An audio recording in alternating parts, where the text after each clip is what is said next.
أسعد الله أوقاتكم.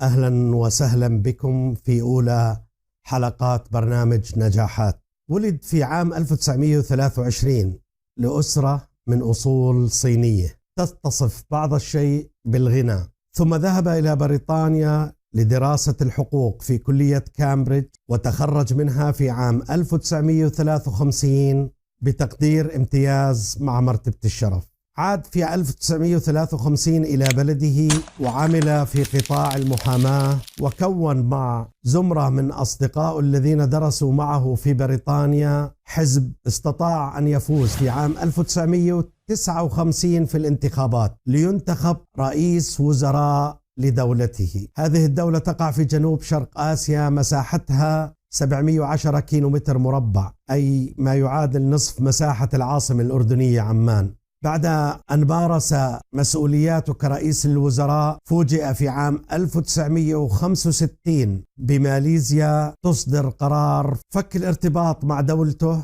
لاتحاد دام عامين فقط، ليتسلم بعدها دولة آيلة للسقوط. لم يكن يملك أي شيء، بل على النقيض واجه العديد من المتاعب. دولة ليس لديها أي موارد طبيعية، ليس لديها ماء للشرب، دولة أطفالها يستحمون في الشوارع، الفساد منتشر في كل مكان من أماكن الدولة الإدارية، لكنه كان يمتلك العزيمة والإرادة والسعي من أجل تطوير بلده. بالإضافة أن دولته من أعلى دول العالم في الكثافة السكانية قياسا بالمساحة، لديه خليط غير متجانس من السكان، لا لغة موحدة تجمعهم ولا دين موحد يضمهم تحت غطائه، عشوائيات في كل مكان، مستنقعات مليئة بالذباب والبعوض. حين أطل عام 1965 على شعبه في مقابلة تلفزيونية قال: هم لا يؤمنون إلا بالعرق والدم والقرابة، ولا يؤمنون إلا بالمال. هكذا وصف قرار ماليزيا بفك الاتحاد مع دولته. إنه رئيس وزراء سنغافورة الأسبق لي كوان يو،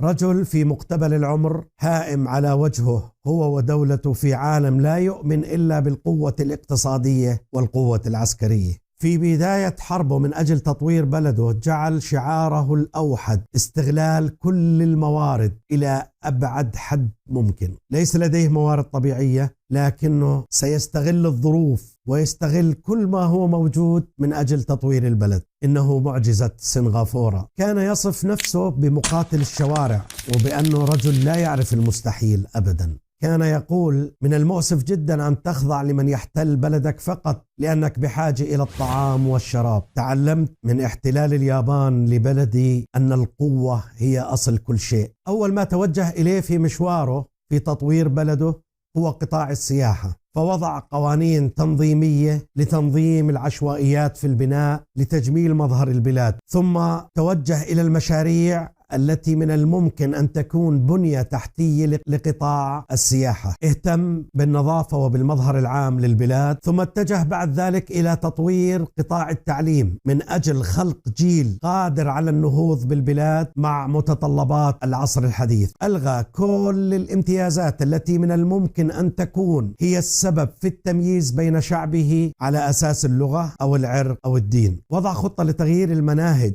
بحيث تتماشى مع متطلبات العصر، وركز على التعليم الأساسي لأنهم هم من سيقود البلاد بعد عقدين من الزمن، حتى أصبحت المناهج السنغافورية من أقوى مناهج العالم تعليما.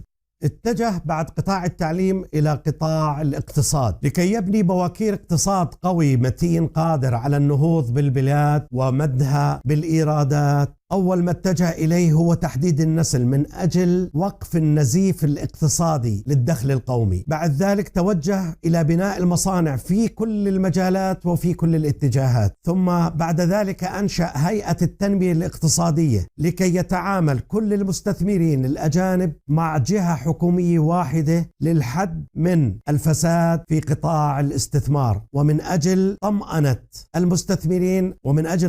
المستثمرين على أموالهم داخل البلاد. بالنسبة للسياسة الخارجية فقد نهج منهج سويسرا في عدم الانحياز وعدم التدخل في شؤون الآخرين. كل هذه الأمور جعلته في عام 1980 يصل إلى معدل بطالة داخل البلاد تصل إلى 3% فقط، ووصل الناتج القومي الإجمالي لسنغافورة من 7 مليار عام 1960 إلى 87 مليار عام 2002، وليرتفع معدل دخل الفرد السنوي من 435 دولار فقط في عام 1960 إلى 30 ألف دولار في عام 2002. بفضل هذا الرجل أصبحت البورصة السنغافورية في المرتبة الثانية بعد اليابان في آسيا على الإطلاق. ترك منصب رئيس الوزراء في عام 1990 قائلا لندع الفرصة للشباب وللدماء الجديدة، ثم عين منذ عام 1990 حتى عام 2011 كمستشار في رئاسة الوزراء، كي يعلن في عام 2011 انسحابه من الحياة السياسية وترك المجال للشباب والدماء الجديدة. توفي هذا الرجل في عام 2015 عن عمر يناهز 93 عام. غاب عن الدنيا لكنه لم يغيب عن أذهان شعبه ووطنه. صنع المعجزة المستحيلة بأن وصل بسنغافورة خلال 50 عام أو أقل من مصاف دول العالم الثالث إلى مصاف دول العالم الأول. هاي كانت رحلتنا مع رئيس وزراء سنغافورة لي كوان يو. هذا سلام الله